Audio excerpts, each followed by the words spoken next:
Irmãos, com muita alegria estamos juntos novamente para expor a palavra de Deus. Então peço você que abra sua Bíblia em Romanos capítulo 12. Romanos, carta do apóstolo Paulo aos Romanos, capítulo 12.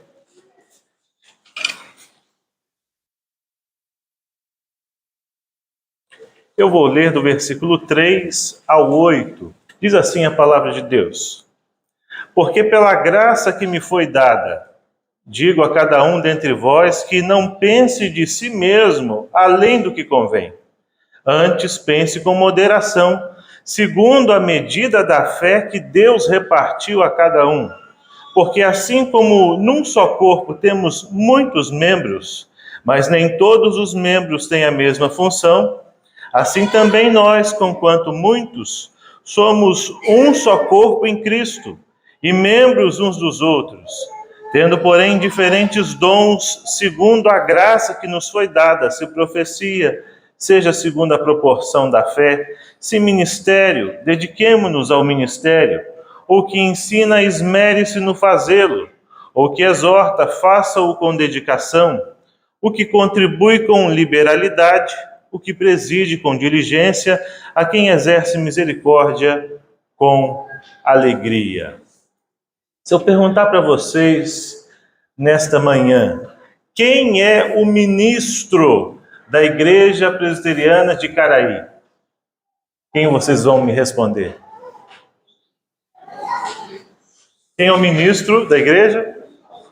Reverendo Paulo, certo? Um ministro ordenado para pregar a palavra de Deus, para pastorear o rebanho. Mas essa palavra ministro significa servo. Se eu perguntar para vocês quem são os ministros da Igreja Presbiteriana de Caraí, os servos, vocês deverão falar, somos nós. Então nós não temos aqui na igreja, que está completando 31 anos, só um ministro, um que trabalha, e os outros que assistem, como se fosse num jogo de futebol. O que acontece no jogo de futebol? 22 ali, estão jogando, e você fica de fora dizendo assim, vai, passa, olha, chuta no canto, você fica torcendo, vamos ver quem é que vai trabalhar, quem é que vai fazer alguma coisa. Você está de fora. Igreja, meus irmãos, não é a mesma coisa que jogo de futebol, onde o conselho está jogando, presbítero, vai presbítero, o diácono, vai diácono, e você está só assistindo, vamos ver o que vai acontecer nesta igreja.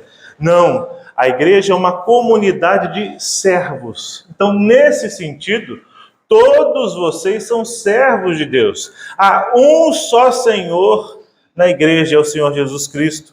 E todos vocês são servos, porque a cada um foi dado um dom.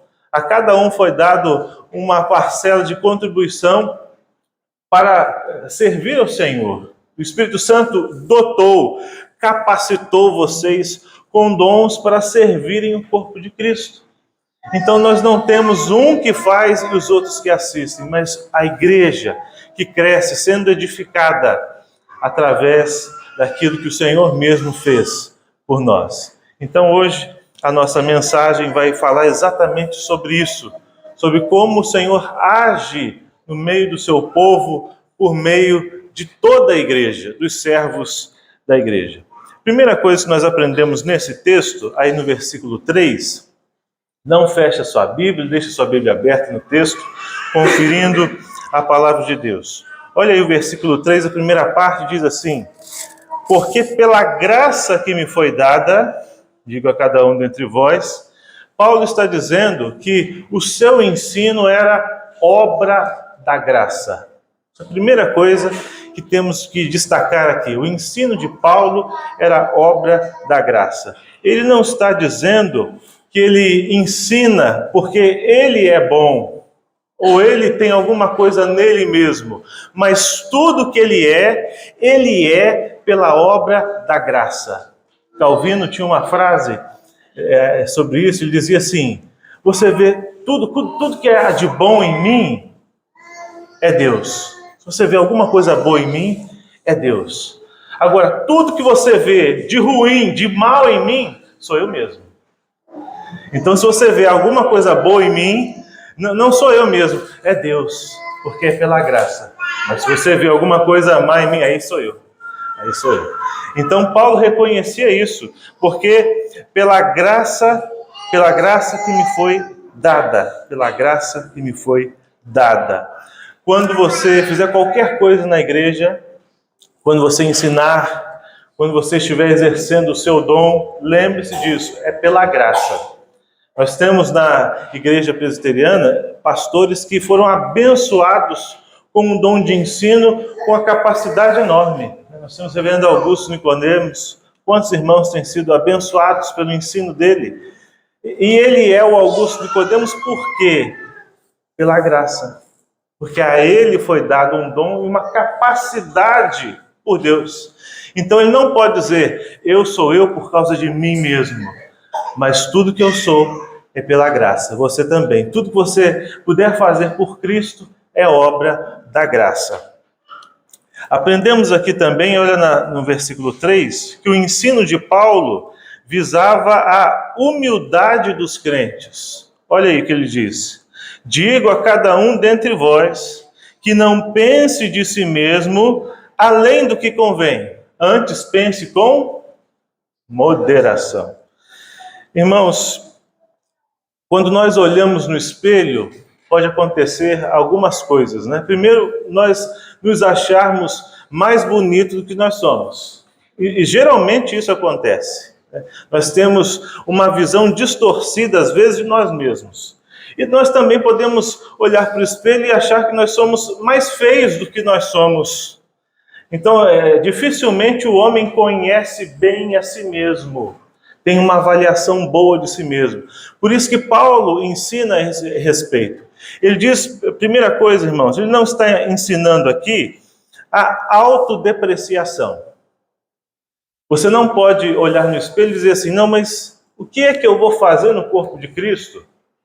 Mas assim, eu não tenho o dom para falar lá na frente como pastor. Eu não tenho essa capacidade. O que é que eu vou fazer? Mas, de repente, é uma pessoa que visita, que tem disposição de ir no hospital, que tem a disposição de servir a irmãos enfermos. Ele tem o dom de diaconia. Então, às vezes nós pensamos assim, mas o meu dom não será visto. Mas é Deus que vê. Então, tudo que nós fazemos para o Senhor é obra de Deus, é obra da graça, e cada dom é valorizado no corpo de Cristo. O seu papel é importante. Pastor, eu não tenho mais condições de fazer muita coisa, mas eu oro. Irmãos, isso é essencial. Eu não tenho, pastor, nós temos lá em Barra do Piraí uma irmã que esse ano, se não me engano, vai completar 98 anos. E a nossa igreja tem 104 anos, e essa irmã tem 98 anos. E ela tem 98 anos de igreja presbiteriana. Foi criada, nascida e cresceu na igreja presbiteriana.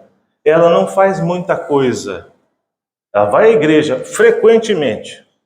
Os filhos têm que falar assim, pastor, a gente tem que segurar a dona Ruth, senão ela quer ir na igreja todo dia. Todo trabalho ela quer ir na igreja.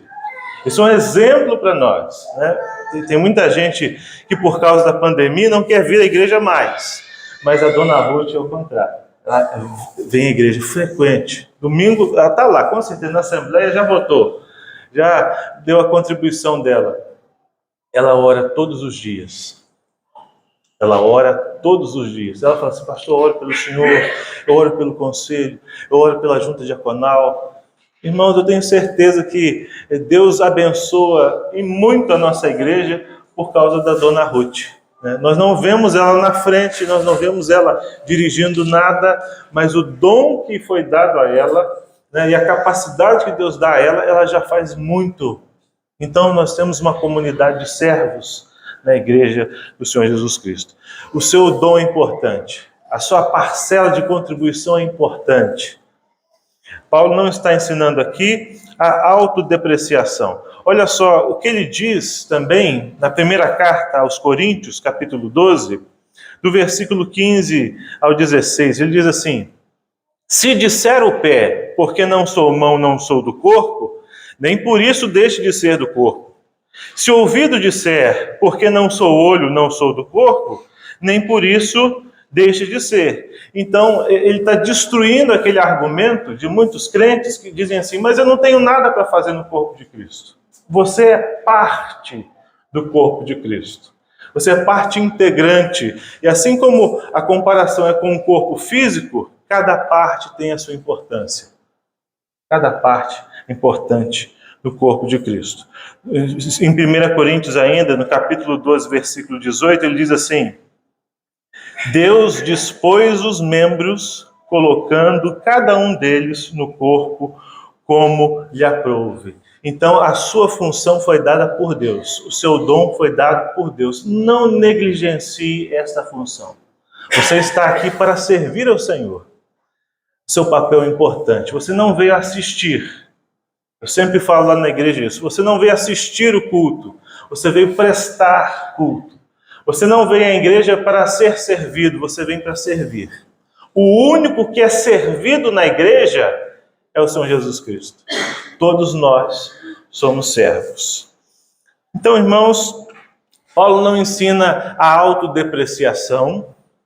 Paulo não ensina a autossupervalorização. Eu acho que o maior problema não é a autodepreciação, não. O maior problema é esse, da supervalorização. É você olhar no espelho e dizer assim, não, o que é a igreja presbiteriana de Caraí sem eu? O que seria desta igreja sem o meu papel? Sem a minha função, sem o meu dom? Infelizmente, essa autossupervalorização tem a ver com a estima elevada que frequentemente nós temos de nós próprios. Se eu perguntar para vocês assim, quem aqui é humilde? Se algum irmão levantar a mão, já mostrou que não é humilde, né? Então, se você acha que você é humilde, pense bem. Não, pastor, eu sou uma pessoa humilde. Em comparação, você já está demonstrando que não é, porque humildade nunca é demais. Você acha que é humilde, significa que você precisa ser mais ainda, né? O Senhor Jesus ensina isso quando ele lavou os pés dos discípulos. Pedro, não, Senhor, não vai fazer isso não. Eu tenho que fazer isso, senão vocês não têm parte comigo. E ele ensina a maneira como o povo de Deus deve se tratar, dessa forma, humilde. Então, Paulo não está ensinando a autossupervalorização. A primeira característica mais evidente da autossupervalorização é imaginar a nós mesmos com virtudes e qualidades das quais não temos nenhuma substância, mas somente a aparência delas, né? Você faz alguma coisa na igreja, você ensina, mas você acha que é o Augusto Nicodemos, né? Vai ensinar? Não. Quem é Augusto Nicodemos? Tem na internet, né? Você entra lá no Facebook e às vezes a gente vê uns camaradas, não sei de onde que saiu, xingando o reverendo Augusto Nicodemos, né?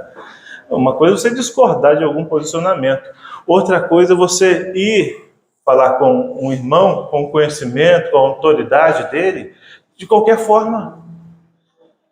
Eu sei de uma conferência Os Puritanos, na qual o Joel Bick estava pregando. O Joel Bick hoje é uma das maiores referências da teologia reformada.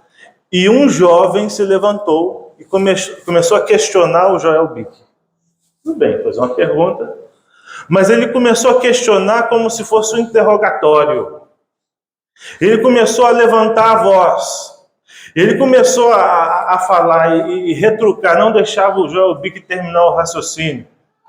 Quando de repente ele foi expulso. Ele foi expulso da conferência. Irmãos, acabamos de ver na confissão no Catecismo Maior de Westminster sobre os pecados contra os superiores, né? Ele foi de maneira desonrosa e falou de maneira a desonrar aquele que estava ali à frente. Então, uma coisa é você não concordar. Às vezes o conselho toma uma ação. Mas eu achei que aqui, em vez de ser madeira, poderia ser um azulejo e tal. Você tem a sua opinião, Mas é o conselho que está munido de autoridade para fazer essa reforma aqui. Então, mesmo que você não concorde, você vai dizer, eu achava que antes estava mais bonito. Eu achava que, tudo bem, mas o discordar tem que ser com toda humildade. Então, tome cuidado para você não pensar que tem dons e qualidades superiores aos que você tem. Olhe no espelho e peça, Senhor, me dê uma visão correta de mim mesmo. Outra característica da autossupervalorização é a capacidade de magnificar as boas qualidades que temos. Às vezes nós temos realmente boas qualidades, mas se você melhora muito isso, né, é perigoso. Outro problema é atribuir essas qualidades que possuímos a um grau de eminência e excelência que não nos pertencem. Então, essas características revelam soberba, e é exatamente isso que o apóstolo Paulo está tentando ensinar, né, e evitar na sua vida. O que o Paulo está ensinando, então? Ele não está ensinando aqui também sobre a autossuficiência. Nós precisamos, irmãos, como nós lemos no início do texto, nós precisamos da graça de Deus agindo em nós. Ninguém é autossuficiente no corpo de Cristo. Esse é o problema dos desigrejados. É uma pessoa que diz o seguinte: eu em casa consigo ser crente sem a igreja, porque eu me basto. Eu me pastoreio. Para que eu vou domingo, acordar domingo de manhã? Eu vou lá na internet e eu assisto o sermão que eu quiser.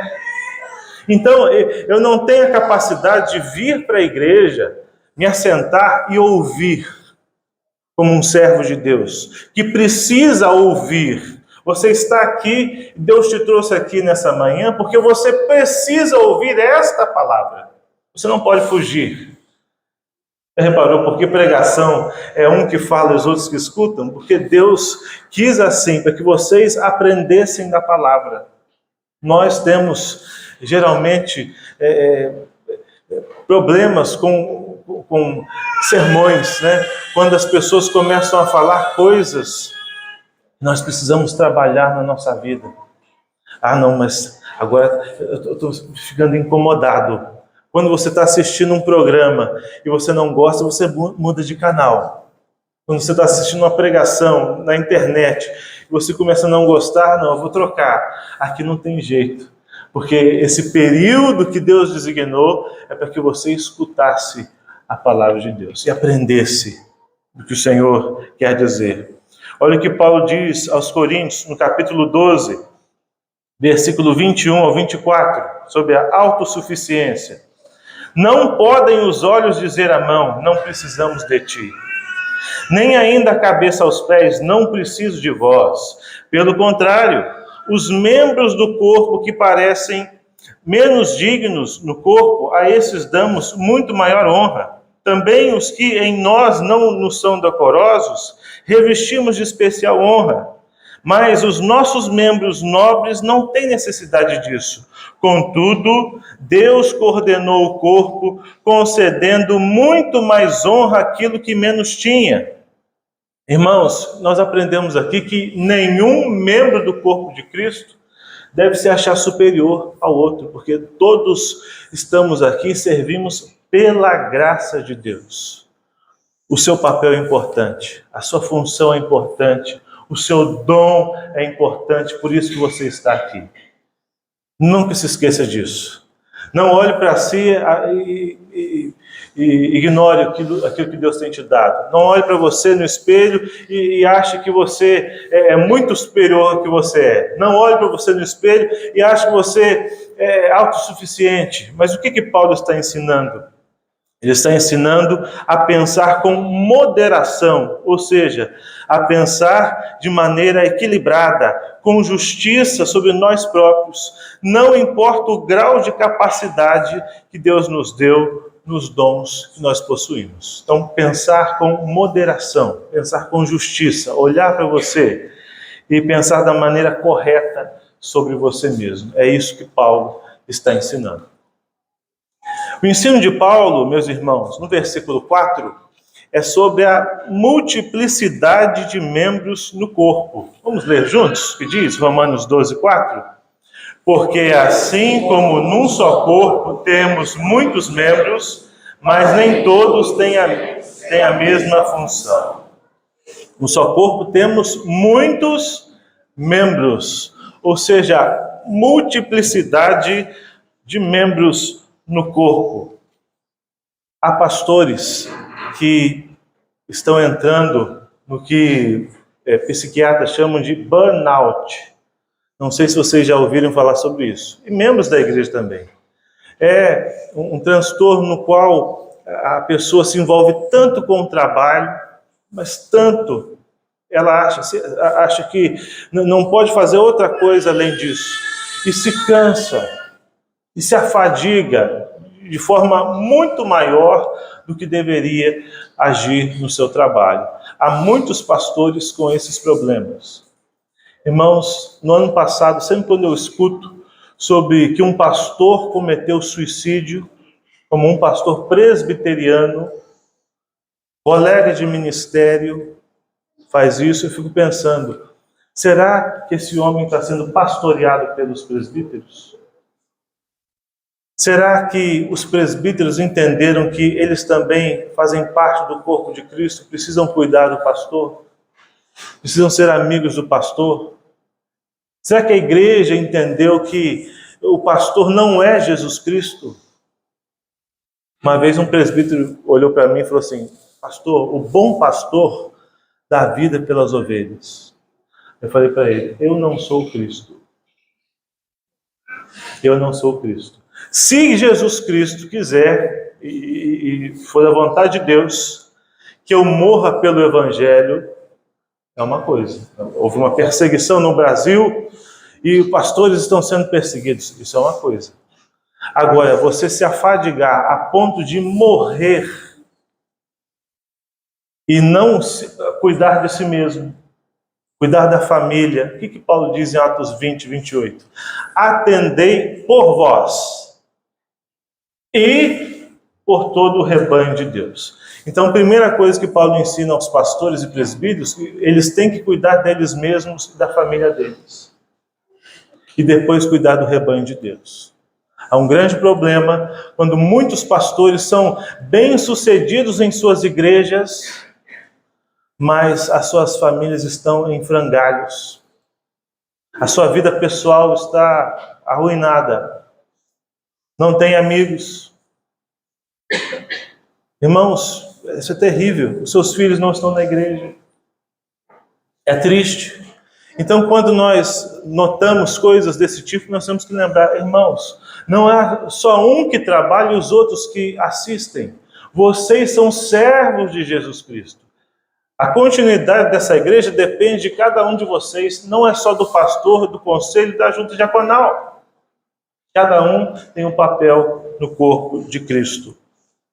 Olha o versículo 5, o que Paulo diz. Ele fala sobre a interdependência dos membros no corpo. Vamos ler juntos?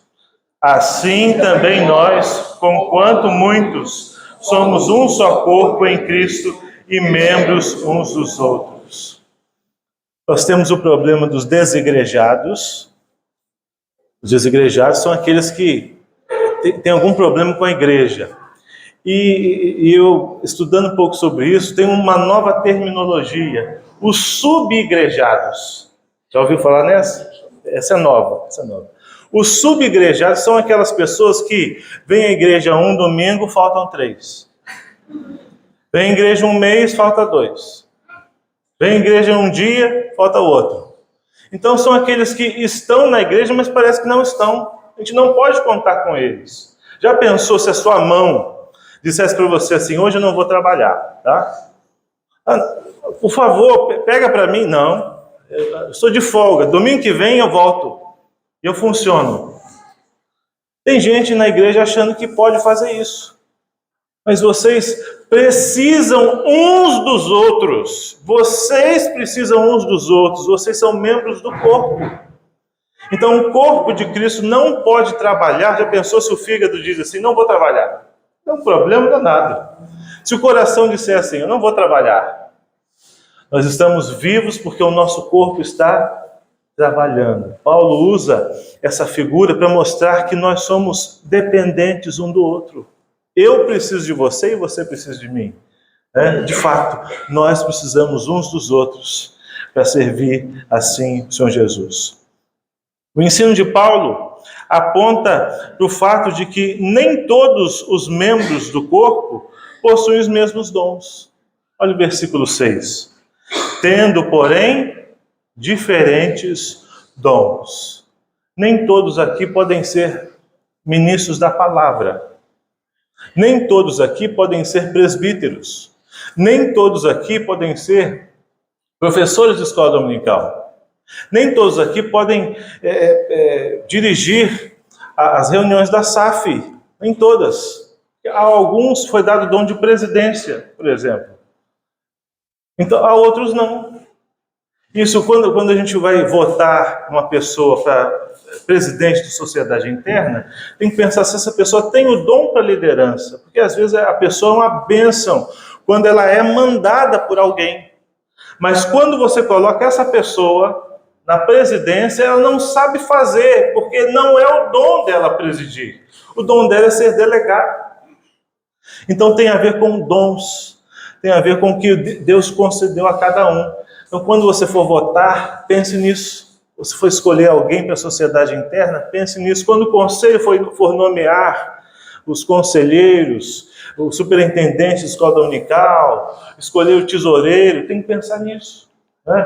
Uma igreja de um presbitério conhecido aqui do Rio, onde o tesoureiro era muito gente boa, homem honesto, homem de Deus, mas desorganizado.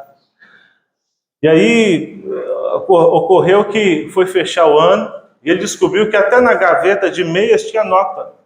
E ele falou assim, essa nota de quê? E ele não tinha um controle, porque ele anotava tudo num caderninho, enfiava no bolso, e não sabia para onde ia. Na hora de fechar a tesouraria, o que eu fiz? Eu paguei o quê? Eu paguei 2 vezes isso aqui não paguei. Descobriu que tinha uma conta de luz atrasada 3 meses, 2 meses, ia cortar a luz numa congregação. E aí, olha só, um homem de Deus, um homem crente, só que ele não tinha organização. Ele não tinha um dom para isso. Então, meu irmão, no próximo ano, você não vai ser tesoureiro, porque para ser tesoureiro precisa ter esse dom. Precisa que você se organize, seja organizado, senão vai dar problema para a igreja. Então nós temos que saber o que nós podemos fazer. Assim também quando eu vou cantar. Eu tenho que estar treinado, Mas há pessoas que não cantam, já viu isso? E acham que cantam. A gente tem que gravar e escutar. Não, peraí, preciso melhorar. Preciso melhorar. Então isso acontece também no corpo de Cristo. Tem gente dizendo assim, nossa, mas eu sou muito bom. Aí você vai ver, não. Se eu tivesse uma análise melhor de mim mesmo, eu veria que eu preciso melhorar em muita coisa. O pastor John MacArthur, em um dos seus sermões, ele conta uma história que diz o seguinte: era uma vez quando os animais decidiram que eles deveriam fazer alguma coisa para resolver os problemas do mundo. Assim, eles organizaram uma escola. Olha só. Eles adotaram um currículo de atividade de corrida, trepar em árvores, nadar e voar. Então, para ficar tudo mais fácil, todos os animais resolveram participar de todos os cursos. O pato foi excelente na natação, melhor do que o seu instrutor, mas ele somente de passagem fez seu dever de voar e foi muito ruim na corrida. Visto que ele foi muito lento na corrida, teve de deixar de lado a natação e permaneceu na escola para a prática de corrida. Mas isso causou forte dor nos seus pés, de forma que ele passou apenas no teste de natação. Mas em média foi totalmente aceitável, mas ninguém se preocupou com isso, exceto o pato. O coelho começou no topo de sua classe em corrida, mas desenvolveu um problema muscular por causa do exercício da natação. O esquilo foi excelente na subida às árvores, mas ele ficou muito frustrado por não poder voar na sua aula da escola E a razão foi que seu professor o levou a voar a partir do solo, e não de cima das árvores. A águia foi como uma espécie de criança problema. Foi disciplinada por ser uma não conformista. Nas aulas de trepar nas árvores, e bateu em todos os outros, mas insistia em usar seus próprios métodos para chegar lá. A moral da história é simples. Cada criatura tem seu próprio conjunto de capacidades em que ela terá mais ou menos sucesso. Ela nunca fará aquilo para o que não possui aptidão. Quando isso acontece, vem a frustração, desencorajamento, culpa, que produzem derrota. Um pato é um pato, e somente um pato. Ele foi feito para nadar, não para correr ou voar. Muito menos trepar nas árvores. O esquilo é um esquilo, e assim por diante. Também, irmãos, assim como essas criaturas, é também verdadeiro no povo de Deus. Nós não fomos feitos para fazer todas as coisas. A uns estabeleceu Deus na igreja, a outros nós não temos a mesma função. Quando nós examinamos lá candidatos para o ministério, nós examinamos os dons, né? Eu tive uma aula com o reverendo Heber Campos, que ele disse o seguinte: nós temos que questionar essa questão da vocação. Porque, de fato, quem foi vocacionado foram os apóstolos e os profetas. Deus disse: você é escolhido, vai. Deus disse, Deus mesmo chamou. Agora, como é que nós avaliamos os seminaristas? Como é que nós avaliamos aqueles que estão se dispondo ao ministério? Pelos dons. Eles têm os dons? Não, fulano é muito gente boa, mas quando ele vai falar, ele troca A por Z, O por A, e ele não sabe falar, ele não tem condições. Ele já estudou, mas ele é muito bom quando ele aprende só para ele. Mas quando ele vai falar, não tem essa capacidade. Então nós temos que falar: meu irmão, infelizmente, você não tem esse dom. Pode fazer outra coisa no corpo de Cristo. Tem muita coisa para fazer no corpo de Cristo. Nós temos que avaliar, segundo os dons, a proporção que Deus concedeu a cada um. Eu quero concluir esse sermão essa manhã, dizer para os irmãos: quem é você no corpo de Cristo? Você já sabe quem é você? Qual é o seu papel? Você é um servo de Jesus Cristo. Se você ainda não descobriu qual é o seu papel, pergunte ao pastor: pastor, o que eu posso fazer? O que eu posso ajudar? Se ofereça. Ofereça a sua casa. Pastor, eu posso abrir minha casa, por exemplo, para a gente fazer um grupo semanal de oração?